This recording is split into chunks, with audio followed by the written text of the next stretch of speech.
So if we're talking about sort of 4 factors then, the sort of messaging, the content, the visuals, the story, if we sort of break this down a bit more then, Sure. how do you think a company can improve its messaging then? So, and that's a great question because there's a kind of a fundamental mistake that a lot of companies, a lot of organizations make when they create messages. We did a survey a few years ago at Corporate Visions because what we wanted to find out was how people message differently to prospects and existing customers. Is there a difference? Because we've done messaging workshops with our customers for years. And one of the things that our customers used to ask us all the time when we did messaging was, hey, this is really great. You created this new prospect message for us. It's awesome, but we kind of own the market, and 80% of our business comes from existing customers. Should we create different messages from them? And for years, we would say, we think so. It was a good enough message to get them in the door, and it should be good enough to keep them there. And that was what we delivered. That was the story that we told to our customers. And then we decided that we should actually test it. So we did. So we went out and we tested this messaging. And the results that came back said, no, you actually need to message to customers differently than you message to prospects. And we didn't believe it. So we ran the study again.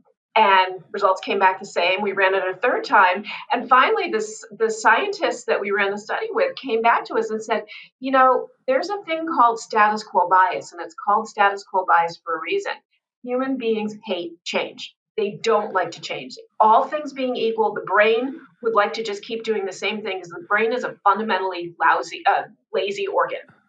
And you have to create a message for a new prospect, your goal has got to be to disrupt status quo bias. You've got to get the brain to realize that it needs to do something different and it needs to do something different now. But when you get to the other side of the equation, when you're talking to an existing customer, the last thing in the world you want to do is disrupt their status quo because you are the status quo. You are the incumbent. So you have to change your message. And instead of disrupting the status quo, you need to defend the status quo because now you are the status quo. That is you. So you've got to defend your incumbent position.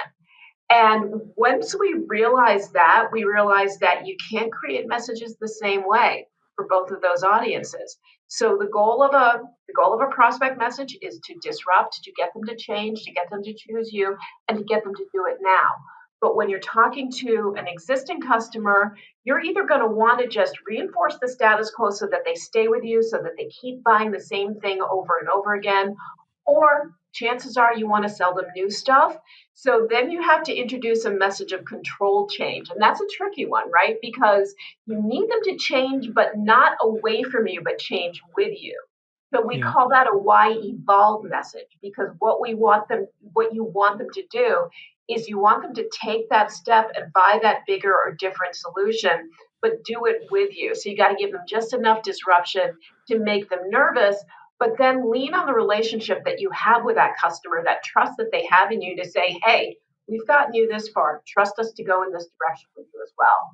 So very different message frameworks, very different techniques for creating those messages, very different ways to leverage your buyer psychology to get them to either change or change with you.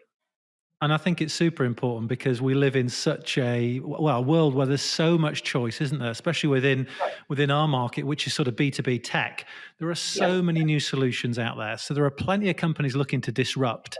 Yeah. And if you're an incumbent, then there are plenty of people that are wanting to disrupt you. So actually how you communicate to those customers that you've already got is really key. And actually, a lot of our businesses are SaaS businesses whereby the cost to change from one solution, just if you're looking at the cost alone, is it's relatively low. It's not a difficult thing to do. So, really important for those sort of businesses as well. And so I'm glad that you brought that up about SaaS companies particularly, because I think a lot of organizations are catching on to the fact that you really need to have a solid investment in customer success to make sure that you're leveraging what we call the incumbent advantage, right? The challenges with customer success, a lot of customer success managers are wonderful at keeping the customer happy and identifying with the customer and, resolving issues and, driving adoption and all the things that customer success has traditionally done.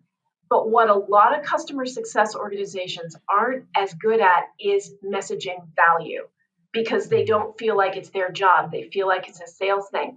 But what we're seeing more and more is that the the companies that get customer success right are the ones that train their customer success managers to message value, to reinforce the relationship, to be the ones to sometimes raise those issues with a customer that might be uncomfortable, that might create a little bit of tension. But if they're not hearing, your customers aren't hearing those things from you, they're hearing them from the competition. And you don't want to be caught in the position of a trusted customer coming back to you and saying, hey, my boss just pulled me into his office and reamed me out for 10 minutes about XYZ issues. Why didn't you guys tell me this was going on? So more and more, we're seeing that getting customer success in line with this retention messaging, this upsell messaging is critical to keeping those customers. Because if you're not messaging to them the right way, your competition is.